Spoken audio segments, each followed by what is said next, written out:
मी Punjab duck हवामान अभ्यासक मुक्काम पोस्ट गुगळी धामणगाव तालुका शिरूर जिल्हा परभणी. मी आहे माझ्या 13 जूनच्या सोयाबीनच्या प्लॉटमध्ये. तर आज आहे 29 ऑगस्ट 2024. आजपासूनचा शेतकऱ्यासाठी परत एक खास करून अंदाज देत आहे. आणि हे आहे माझ्या शेतातलं सोयाबीन. हे सोयाबीन एकरी 40 किलो पेरल्याच्या नंतर सोयाबीनला असा माल आहे. तर या ठिकाणून मी सर्व शेतकऱ्याला अंदाज देतो. सर्व शेतकऱ्याला माझी विनंती आहे, आपलं उत्तर महाराष्ट्र, पश्चिम महाराष्ट्र, मध्य महाराष्ट्र, मराठवाडा, पश्चिम विदर्भ, पूर्व विदर्भ सगळ्या विभागातल्या सर्व शेतकऱ्यांना विनंती आहे, तुम्ही काय करा, आणखीन म्हणजे उद्या 30 ऑगस्ट आणि 31 ऑगस्टपर्यंत तुम्ही तुमच्या शेताची कामे करून घ्या. वाटल्यास ऊस असेल तर खत टाकून घ्या. त्याच्यानंतर एखादं उडीद काढायचं राहिलं असेल तर ते काढून झाकून ठेवा. ज्यांचा मूग काढायचा असेल तर ह्या 2 दिवसात काढून झाकून ठेवा. कारण की राज्यामध्ये जवळपास या 21 जिल्ह्यामध्ये म्हणजे 2 सप्टेंबर ते 5 सप्टेंबर मुसळधार पाऊस पडणार आहे म्हणून हा अंदाज लक्षात द्यायचा. उर्वरित राज्यात तुम्हाला एक सांगू इच्छितो, तसं तर उद्या 30 आणि 31 तारखेला पूर्व विदर्भ आणि पश्चिम विदर्भात पाऊस सुरुवात होईल म्हणून हे देखील सर्व शेतकऱ्यांना लक्षात द्यायचं. पण राज्यात सांगायचं झालं तर आता म्हणजे 2 सप्टेंबर ते 5 सप्टेंबर दरम्यान पुन्हा आणखीन जोरदार पाऊस पडणार आहे. सगळ्यात जास्त मराठवाड्यामध्ये पडणार आहे, विदर्भात पडणार आहे, पूर्व विदर्भात पडणार आहे, नाशिककडे पडणार आहे, उत्तर महाराष्ट्रात पडणार आहे म्हणून हा अंदाज लक्षात द्यायचा. सविस्तर लगेच आता आपण डिटेल दिलंच जाईल.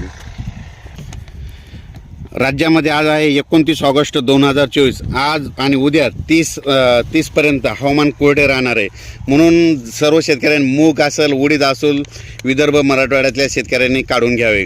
राज्यात सर्व शेतकऱ्याला सांगू इच्छितो 2 ते 6 सप्टेंबर दरम्यान मुसळधार पाऊस पडणार आहे म्हणून हा अंदाज लक्षात घ्यायचा. आणि परत एक सांगतो की राज्यामध्ये उद्या 30-31 दरम्यान देखील राज्यात पाऊस असणार आहे. फक्त पूर्व विदर्भाकडे सुरू होणार आहे म्हणून हा अंदाज लक्षात घ्यायचा.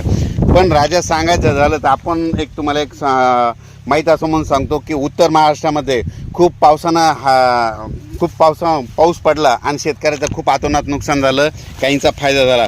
पण त्या उत्तर महाराष्ट्रातल्या सर्व शेतकऱ्याला सांगतो की तुम्ही आज 29, 30 आणि 31 दरम्यान तुमच्या काही भागामध्ये सूर्यदर्शन दुपारनंतर 3:30च्या नंतर पाऊस देखील येईल म्हणून हा अंदाज लक्षात घ्यायचा.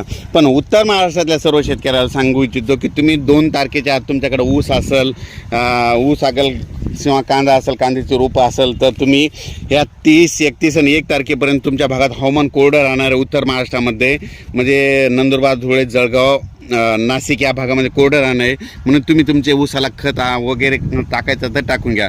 पण तुमच्या उत्तर महाराष्ट्रामध्ये 2 तारखेपासून ते 5 तारखेपर्यंत जसा आता मागं पाऊस पडला तसा जोराचा पाऊस पडणार आहे.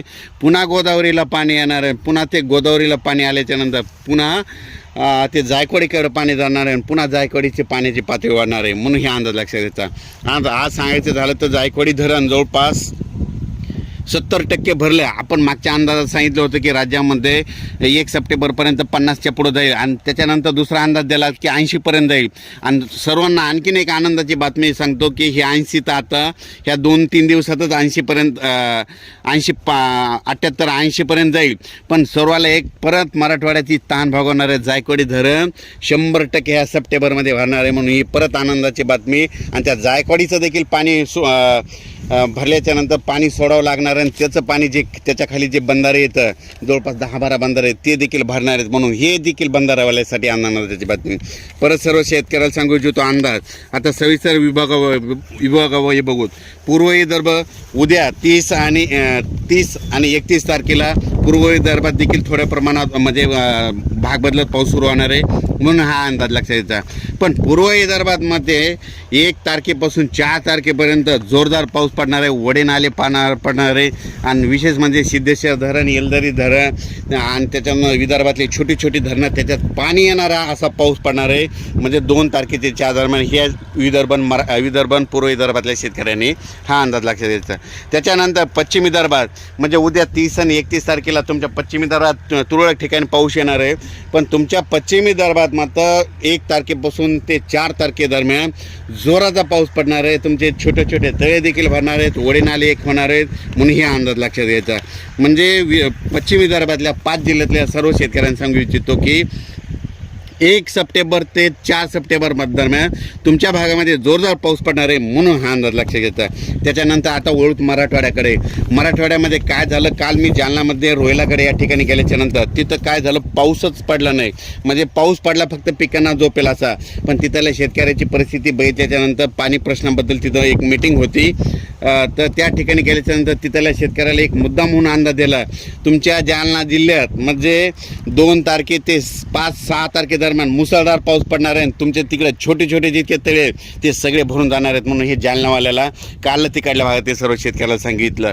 आणि मराठवाड्याचा सर्व अंदाज द्यायचा झालं तर ह्या मराठवाड्यामध्ये ह्या म्हणजे ज्यांचं मूग असेल, उडीद असेल तर नसा ऊसाला खत टाकायचं तर तुम्ही टाकून घ्या. कारण की मराठवाड्यामध्ये 2 तारखेपासून म्हणजे रविवारपासून ते जवळपास 6 तारखेपर्यंत जोराचा पाऊस पडणार आहे. म्हणजे ते सांगायचं झालं तर नांदेड जिल्हा, हिंगोली जिल्हा, लातूर जिल्हा, धाराशिव, जालना, संभाजीनगर या जालना जिल्हा सगळीकडं जोराचा पाऊस पडणार आहे. म्हणजे जसा नाशिककडे पाऊस झाला का तशी परिस्थिती मराठवाड्याकडे पडणार आहे. आणि विशेष म्हणजे माजलगावचं जे धरण आहे त्या धरणाला पाणी नाही. तर हे जे उद्याचा पाऊस आहे धरणाच्या धरण क्षेत्राच्या भागात पडणार, वरच्या पाण्याच्या कॅचमेंट एरियाचे पडणार आहे म्हणून त्या धरणाला देखील पाणी येणार आहे. म्हणून माजलगावच्या शेतकऱ्यासाठी ही परत आनंदाची बातमी. बीड जिल्ह्यातली ह्या पावसाने सगळे छोटे छोटे तळे भरून वाहू लागतील म्हणून हे देखील लक्षात घ्यायचं. त्याच्यानंतर आता आमच्या परभणी जिल्ह्याकडं दुधना धरण आहे. तर दुधना धरणाच्या सर्व शेतकऱ्याचे माझ्याकडे घरी आल्याच्या नंतर त्यांनी मला एक प्रश्न विचारला, आपलं दुधना धरण भरेल का नाही. तर त्या सर्व शेतकऱ्याला सांगतो की आता उद्याचा पाऊस आहे म्हणजे कसोरा नदी झाली, लेंडी नदी झाली, म्हणजे ह्या 2 ते 5 दरम्यान इतका जोरात पाऊस पडणार आहे. लेंडीला देखील पूर येणार आहे, कसोराला देखील येणार आहे आणि दुधनाला देखील येणार आहे. जालन्याकडे पाऊस पडणार आहे म्हणून दुधनाला पाणी येणार आहे. आणि दुधनाच्या खालीचे जे छोटे छोटे बॅरेज आहेत ते देखील बंधारे भरणार आहेत म्हणून हे देखील सर्व मराठवाड्यातले सर्व शेतकऱ्यांनी लक्षात द्यायचं. म्हणजे मराठवाड्यामध्ये जितके जिल्हे त्या जिल्ह्यात लातूर झालं, धाराशिव झालं, बीड झालं, उस्मानाबाद, त्याच्यानंतर परभणी, हिंगोली, नांदेड या सगळीकडे जोराचा पाऊस 2 ते 5 मध्ये पडणार हे देखील अंदाज लक्षात द्यायचा. त्याच्यानंतर पश्चिम महाराष्ट्रात देखील 2 ते 6 दरम्यान जोराचा पाऊस पडणार आहे. पण पश्चिम महाराष्ट्रात आणखीन 3 दिवस सूर्यदर्शन राहणार आहे, तुरळक ठिकाणी सरी येतील म्हणून हे देखील लक्षात द्यायचं. त्याच्यानंतर सातारा, सांगली, कोल्हापूर, सोलापूर, पुणे, कोकणपट्टी म्हणजे 2 ते 6 दरम्यान जोराचा पाऊस राहणार आहे. म्हणजे हे पूर परिस्थितीचा पाऊस एवढा नाही राहणार म्हणून त्या शेतकऱ्यांनी हे देखील लक्षात घ्यायचं. पण राज्यात सांगायचं झालं तर आत्ता म्हणजे राज्यात आता 2 ते 6 म्हणजे रविवारपासून मुसळधार पाऊस कोणत्या जिल्ह्यात पडणार आहे म्हणून हे सगळ्यांनी लक्षात घ्यावं. आणि आपण आपली काळजी घ्यावी. पुलाच्या फरशीवर पाणी आल्यास पुढे जाऊ नका, आगोरी इजा करू नका हे देखील सांगतो. आणि मुसळधार पाऊस तुम्हाला एक सांगू इच्छितो तर सगळ्यात जास्त म्हणजे 2 ते 6 दरम्यान तेलंगणामध्ये जास्त पडणार आहे, आंध्र प्रदेशमध्ये पडणार आहे. तेलंगणा आणि आंध्र प्रदेशमध्ये मुसळधार पाऊस पडणार आहे. तर तिकडं कांद्याचं नुकसान झालं तर मराठवाड्यातल्या शेतकऱ्याचा कांद्याचा भाव वाढतं. हे निसर्गाचं गणित आहे म्हणून हे देखील सगळ्यांनी लक्षात घ्यायचं. त्याच्यानंतर नांदेड, यवतमाळ, हिंगोली, वाशिम, परभणी, जालना, लातूर, बीड, धाराशिव, नगर, संभाजीनगर, जळगाव, धुळे, नंदुरबार, नाशिक, बुलढाणा, अकोला, अमरावती, नागपूर, वर्धा, भंडारा, गोंदिया मध्ये ह्या सगळ्या हे जितके नावं सांगितले त्या जिल्ह्यात मात्र 2 ते 6 दरम्यान मुसळधार पाऊस पडणार आहे. ओढे नाले वाहणारा पाऊस पडणार आहे. स्वतःची काळजी घ्यावी. विजा चमकत असताना झाडाखाली थांबू नये म्हणून हे देखील सांगतो. आणि कोणाची समजा स्प्रिंकलर वगैरे शेताच्या बाजूला ठेवलेला असेल नदी काठाला तर ते व्यवस्थित तुम्ही तुमच्या बाजूला आणून ठेवावे. कारण की 2 ते 6च्या दरम्यान जरा जोराचा पाऊस पडणार आहे म्हणून हा अंदाज लक्षात घ्यायचा. आणि राज्यात मी मागच्या वेळेसच सांगितलं होतं राज्यामध्ये सप्टेंबरमध्ये जास्त पाऊस पडणार आहे, ऑक्टोबरमध्ये त्याच्यापेक्षा जास्त पडणार आहे आणि 5 नोव्हेंबरला थंडी येणार आहे म्हणून ही आत्ताच सगळ्या शेतकऱ्यांना अंदाज लक्षात घ्यायचा. परत अचानक वातावरणात बदल झाला तर परत एक मेसेज दिला जाईल.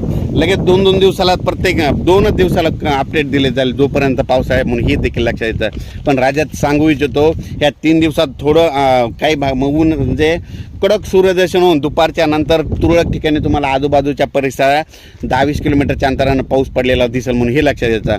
पण म्हणजे राज्यात सर्वत्र सांगायचं झालं तर सर्वदूर सांगायचं झालं तर 2 ते 6 दरम्यान राज्यात जोराचा पाऊस पडणार आहे म्हणून हे अंदाज लक्षात यायचा.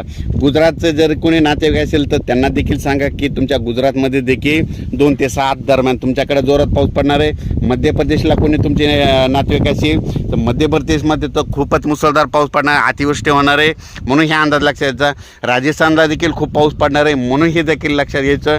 त्याच्यानंतर उत्तर प्रदेशमध्ये देखील खूप पाऊस पडणार आहे म्हणून हे देखील लक्षात घ्यायचं. आणि विशेष म्हणजे मध्य प्रदेशचा कांदा काढायला आलेला आहे, तिकडल्याचं नुकसान व्हायला, त्याच्यामुळे महाराष्ट्रातल्या कांद्याचा भाव वाढेल म्हणून हे निसर्गाचं पावसावर सगळं डिपेंड असतं म्हणून हे देखील सांगू इच्छितो.